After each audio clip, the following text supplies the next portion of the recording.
Okay, we're reading from the book called Return of the Ancient Ones by Empress h.o.d.c. It's the true history uncovered of the Wachita de Dugdamanya Empire. So we're on page 9. And it says, they had no money. Diego's first attempt to pilot would have led to mutiny. It was Pedro who found them half-starved and fed them. It was also his arrows fitted with gold, silver, and brass tips that made the greedy old queen decide to finance the trip. She seen his arrows fitted with gold, silver, and brass tips. Excuse me. It made the greedy old queen decide to finance the trip. He traveled a many hungry mile on foot. Too poor for horses, it was impossible for Diego to pilot a lead ship. He had not been to school or on a ship when he started out as they had done until he met the greedy queen. And if Pedro el Negro had not been with Mr. Columbus with that quiver of golden arrows with 4 different precious metals on their tips, old Columbus never would have gotten a ship for his trip. I am sure Columbus, just like any man, wanted the credit for his little boy. But one thing he forgot. It was Pedro or Peter's arrows. He had found a washed ashore body. He was a black Moor who had ruling power 900 years before the whites in Spain. The nigger, as they called him then and now, could write. He kept a log on his ship. When Columbus made his copies for the final one, he forgot to omit the name of Peter the nigger. The truth would be what really happened on arrival to these shores. A black man reached land first. A black king was found on the shores to greet that arrival of guests from the sea. All of this is in Columbus' logs. You hear that? A black king was found on the shores to greet that arrival of guests from the sea. All of this is in Columbus' logs. Why was it not included in his story? That's the point. Why is it not included in his story? Your guess is as good as mine. But we in this book are not guessing here. This is not your usual guessing game. History taught us that these poor people were so frightened that they thought a god had turned to many white gods and came ashore. And these poor people bowed on their knees to the white man.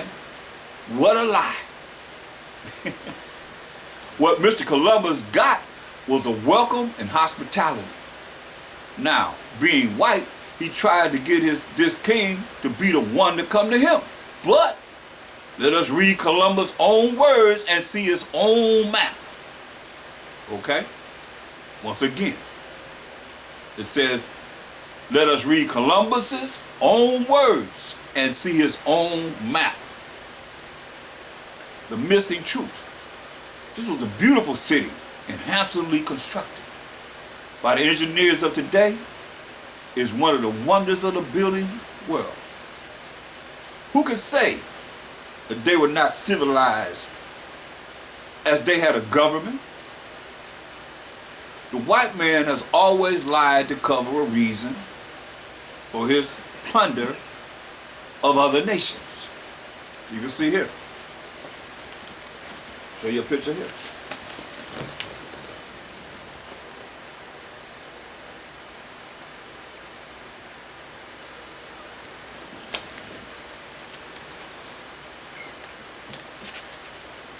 Can't deny this.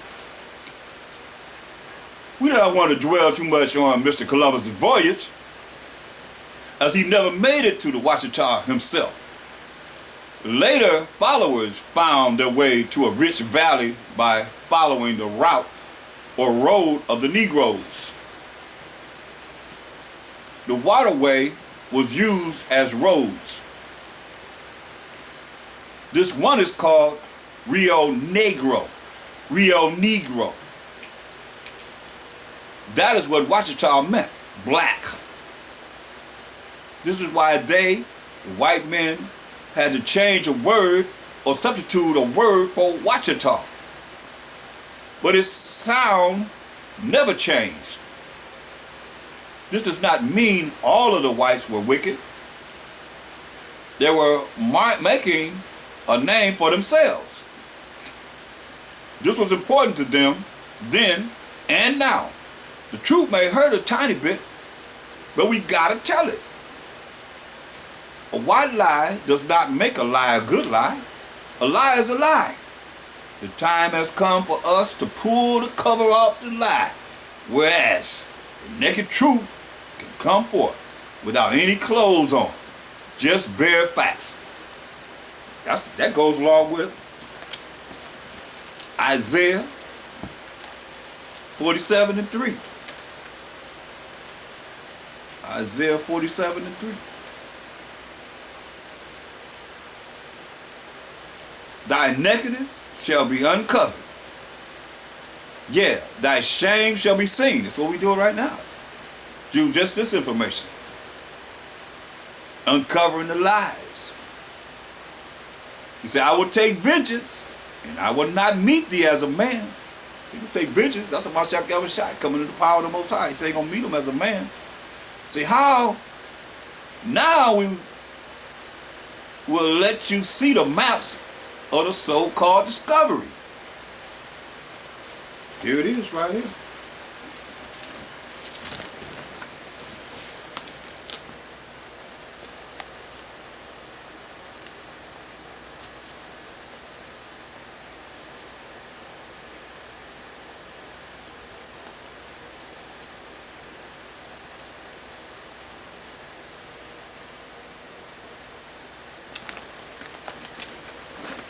Columbus' law.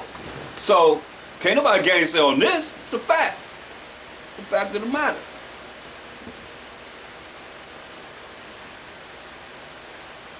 So it says, Columbus' 1492 map of Hispaniola, top, and a modern one, archaeologists believe in Basiline is where the settlement of La Navidad was located. It says, Guacan Gari would not go to meet the ships, but resolutely insisted that Columbus come to his village. Eventually, on December 23rd, Columbus and a large party of Spaniards did pay him a visit. They know he didn't come. The king didn't come to them. His name is G-U-A-C-A-N-A-G-A-R-I.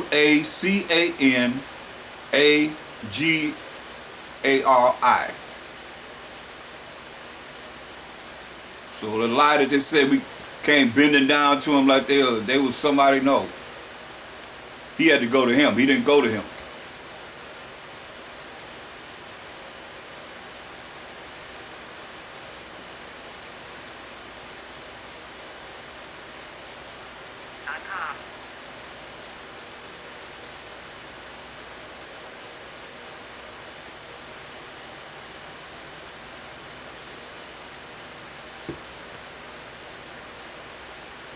So continue to read.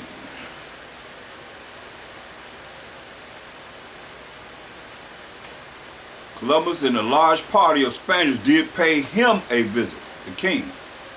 All of the Indians returned with the Christians to the village, which Columbus affirms to be the largest and best arranged with streets than any other of those paved through and found up to that time. I read it again. Which Columbus affirms to be the largest and best arranged with streets than any other of those passed through and found up to that time. Meaning the best he'd ever seen. Finally, the cacique came to them, and the whole town, more than 2,000 persons, gathered in the piazza, which was very well swept.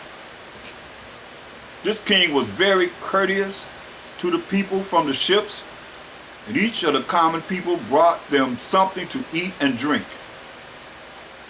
Afterward, the king gave to each one some of the pieces of cotton cloth that the women wear, and parrots for the admiral, and certain pieces of gold.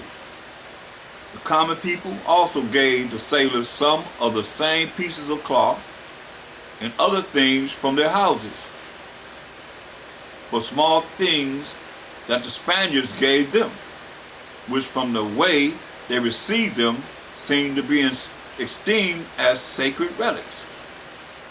No red man bowed to Columbus when he reached these shores. That was a great big white historical lie. He saw black men first. They wined and dined a hungry Columbus and his crew and gave them gifts and food to return with. It is a true saying, if you arm a snake in your bosom and feed him, that snake will surely bite you in return. Take the Columbus lesson in your bosom and learn it well.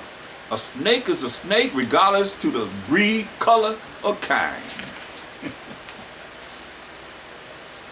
The next thing we must discuss is, when he arrived, Columbus found a black king in power who did not bow to him and did not come one step to greet him, but sent an envoy to bring them a greeting that they could narrate on shore. If Columbus found a people here governed by a king, he did not discover anything. It had been already discovered and was in operation. The old lie is what has to be removed. The people of the kingdom, when Columbus arrived, were in the business of farming, fishing, and the manufacturing of products for inland sale, and did give Columbus supplies and aid. The houses thatched with vegetation were for the summer coolness, which was refreshing for the visitors, whom they bestowed gifts of gold upon. Listen, they had 7 cities, a completeness of gold. 7 is another number of completion. Of Cipolla, their home in the mainland. Not understanding the tongue, the sailors started to look for 7 cities. Travelers to this day do not understand. Columbus himself, an honest man who knew what his own boy was named, he would have used the proper name as in the log. Diego is a white man's story. Diego is for Spanish or Italian, like nigger is for black. It is his story, the white man's story.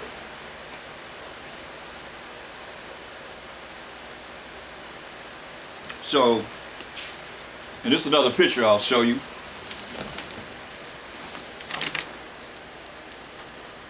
It's in this book.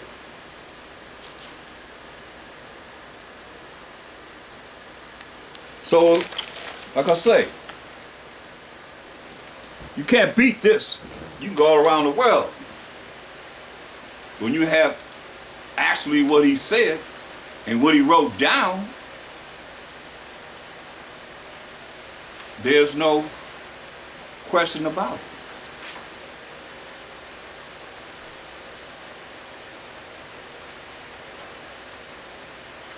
That when he came to the shores of these Americas, he found a black king, and he found black people that's written here ruling.